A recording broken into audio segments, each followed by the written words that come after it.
নমস্কার বন্ধুরা, শুভ সকাল। কালকে রাত্রিবেলা যখন নীলকণ্ঠ ফুলটা করেছিল তখন না একটু ভিডিও করে রেখেছিলাম তোমাদের সঙ্গে শেয়ার করব জন্য। তো আজকে সেটা একদম ফুলে পরিণত হয়েছে। আর দেখো কি সুন্দর ফুল ফুটেছে। মনে ইচ্ছা থাকলে না অনেক কিছু করা সম্ভব। কেন বললাম এই কথাটা? বললাম এই কারণেই, দেখো আমি সাধারণ একটা মিষ্টির ডাব্বাতে এই গাছটা লাগিয়েছি। আর এটা কিন্তু বেশিরভাগ আমার ঘরেই থাকে, আর সেখান থেকেও কিন্তু ফুল পাওয়া যায়। মাঝে মধ্যে একটু রোদে দিই, আবার নিয়ে আসি ঘরে, আর সেখান থেকেই এত সুন্দর সুন্দর ফুল পাওয়া যায়। এর আগেও কয়েকদিন তোমাদেরকে ভিডিওতে দেখিয়েছিলাম যে আমার নীলকণ্ঠ ফুল গাছে নীলকণ্ঠ ফুল ধরেছে। সত্যি কথা, এত ভালো লাগে না কি আর বলি। আর জানো তো বন্ধুরা, এই ভিডিওটা করা হয়েছিল কিন্তু সোমবারের দিন। আর এই সোমবারের দিন যদি তুমি একটা ঘর থেকে নীলকণ্ঠ ফুল পাও তাহলে কেমন মজা লাগবে বলো তো বন্ধুরা।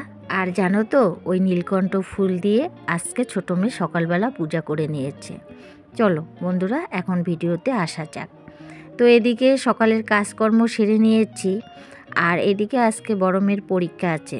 আর আজকে কিন্তু সোমবার, আমরা কিন্তু নিরামিষ খাই। ওকে বললাম ভাত করে দিই, তো বললো মা ভাত খাবো না। কালকে নাকি ওর ঠাম্মা ওকে জোর করে রাত্রিবেলা অনেক ভাত খাইয়েছে, এর জন্য নাকি ওর ভাত আর কি এখনও আছে পেটের মধ্যে, হজম হয়নি সেরকম করে, এর জন্য হালকা পাতলা খেয়ে যাবে। তো বললো ম্যাগি খেয়ে যাব। তো 3 ছেলে মেয়েকে ম্যাগিটা আগে করে দিলাম, ওরা কিন্তু খেয়ে নিল। যেহেতু সোমবার, তো ম্যাগি রান্না করা হয়েছে, এর জন্য কিন্তু এখন গ্যাসটা ভালো করে মুছে এখন থেকে কিন্তু নিরামিষ করব। তো আমি বাড়ির মধ্যে সারাদিন আর কি নিরামিষ খাই, কিন্তু ওর বাবা ছেলে মেয়ে হয়তো কখনো কখনো আমিষও করে ফেলে, কিন্তু আমি করি না। আমার যতক্ষণ মনে থাকে ততক্ষণ পর্যন্ত আর কি করি না। হঠাৎ হয়তো হয়ে যায়, কিন্তু আমি ইচ্ছে করে কোনো দিনই করি না। তো এদিকে দেখো গ্যাসটা মুছে নিয়েছি। আর দেখো সোমবারের দিন কিন্তু আমি এরকমই সকালবেলা বাসন মাজি, কারণ রবিবারের দিন কিন্তু রাত্রিবেলা আমি বাসন মাজি না। ওই সোমবারের দিন আমি সব দেখে শুনে একদম পরিষ্কার করে নিই, কারণ এটা ওটা হয়তো মাছের থাকে, তো রাত্রিবেলা তো সেরকম করে সব কিছু গুছিয়ে নিয়ে করা হয় না। আর যেহেতু আমাদের কলতলায় কাজ করতে হয়, এর জন্য না রাত্রিবেলা আর ইচ্ছেও করে না। তো এর জন্য আমি সোমবারের দিন সব কিছু দেখে শুনে সব মুছে কুচে একবারে কিন্তু আমি বাসনগুলো মাজি। তো ওই দিন কিন্তু আমার সকালবেলা অনেক অনেক সময় লাগে। তো জানোই তোমরা, অত বাসন মাজো, গ্যাস মোছো, হাঁড়ি কড়াই ধরার যে আমাদের কাপড়গুলো থাকে সেগুলোকে ধোও। তো এর জন্য সকালবেলাটা আমার সোমবারের সকাল বলতে খুব আর কি ব্যস্ত থাকি। আর থাকে হলো বৃহস্পতিবার, আমার এই 2টা দিনে সকাল সকাল অনেক ব্যস্ত থাকি।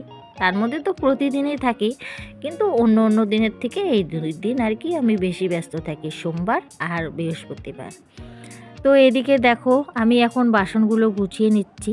আর বন্ধুরা, আজকে যে প্রথমে হোলির আর কি ভিডিওটা দেখাচ্ছিলাম, এটাও পুরনো ভিডিও, আমার আগের করা ছিল।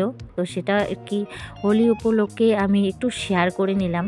এই বছর কিন্তু এখনও হোলির ভিডিও কোনো শ্যুট করা হয়নি, তো ভাবছিলাম যে করব।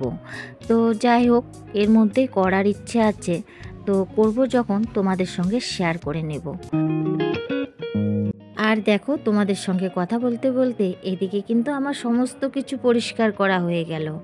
আর তারপরে কিন্তু এই যে চা বানিয়ে নিয়েছি, তার সঙ্গে মুড়ি মাখা। এই চা আর মুড়ি আমরা খাবো, আমার শাশুড়ি আর আমি আর হলো ওর বাবা। তো চলো চা খাওয়া দাওয়াটা করে নিই। চা খাওয়া দাওয়া করে নিলাম। এদিকে 3 ছেলে মেয়ে কিন্তু স্কুলে চলে গেছে, এখন হয়েছে বাড়িটা ফাঁকা। আর আজকে না এই পাথরগুলোকে আমি সার্ফ দিয়ে পরিষ্কার করে নিয়েছি।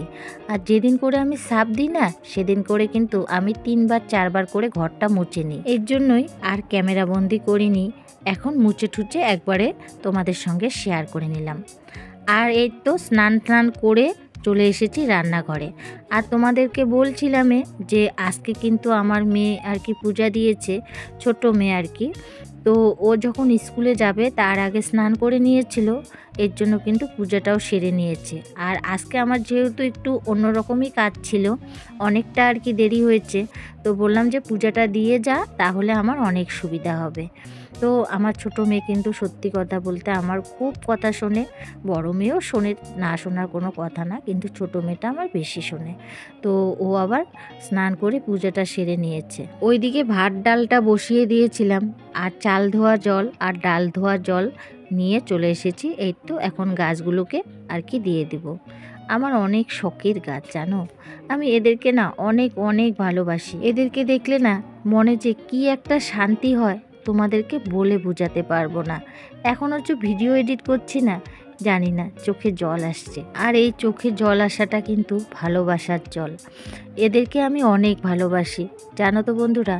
এদেরকে যখন আমি যত্ন করি আমার মনে এত এত শান্তি আসে, কি আর বলবো তোমাদেরকে। যারা গাছপ্রিয় আর কি লোক তারাই বুঝবে যে গাছের কতটা মায়া।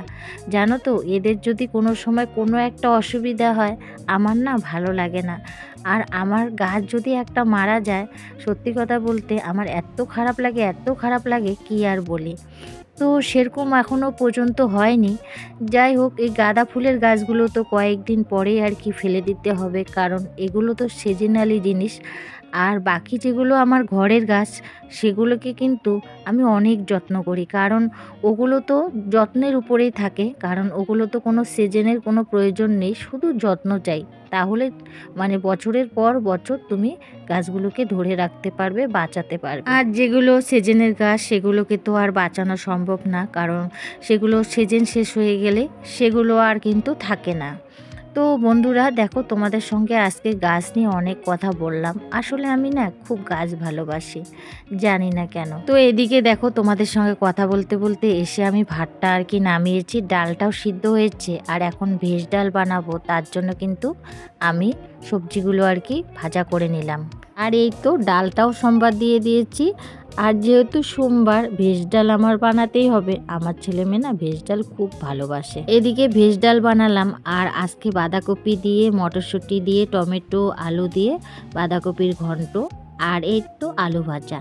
আজকে কিন্তু এটাই আমাদের দুপুরবেলার খাওয়া দাওয়া। আজকে আর বেশি কিছু করলাম না।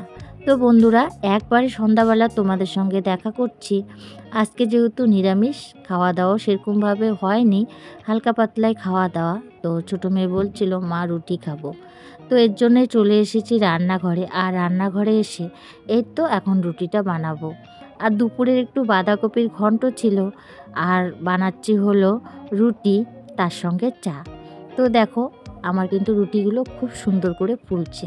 আর জানো তো বন্ধুরা, আমার হাতে রুটি খেতে এই পাড়ার লোক থেকে শুরু করে আমার শ্বশুর মশাই ছিল, সেও আমার হাতে রুটি খেতে অনেক ভালোবাসত। আমার রুটি ভাজা দেখলে কেউ না কেউ বলবে একটা রুটি দাও খাই। আর যেহেতু আমাদের বাড়িটা একটু গ্রাম এরিয়ায়, এর জন্য এসে তো আসেই, তো কেউকে না কেউকে দিতেই হয়। তো যাই হোক, এটা কিন্তু আমার মায়ের কাছে শেখা রুটি ভাজাটা, তো অনেক প্রশংসা পাই, সেটাও কিন্তু অনেক ভালো লাগে। তো এদিকে দেখো, রুটি ভাজা হয়নি, এদিকে চা আমি রেডি করে দিয়েছি, ওরা কিন্তু খাচ্ছে চা রুটি সবজি দিয়ে। তো এদিকে কিন্তু আমার জন্য এখন রেডি করে নিয়েছি, এখন আমি খাবো। আর বন্ধুরা, ভিডিওটাও আমি এখানে শেষ করছি। ভিডিওটা যদি তোমাদের ভালো লাগে প্লিজ লাইক কমেন্ট সাবস্ক্রাইব করে দিও। আর সবাই ভালো থেকো, সুস্থ থেকো। আবারও দেখা হবে নেক্সট ব্লগে। ততক্ষণ পর্যন্ত সবাইকে টাটা, বাই বাই।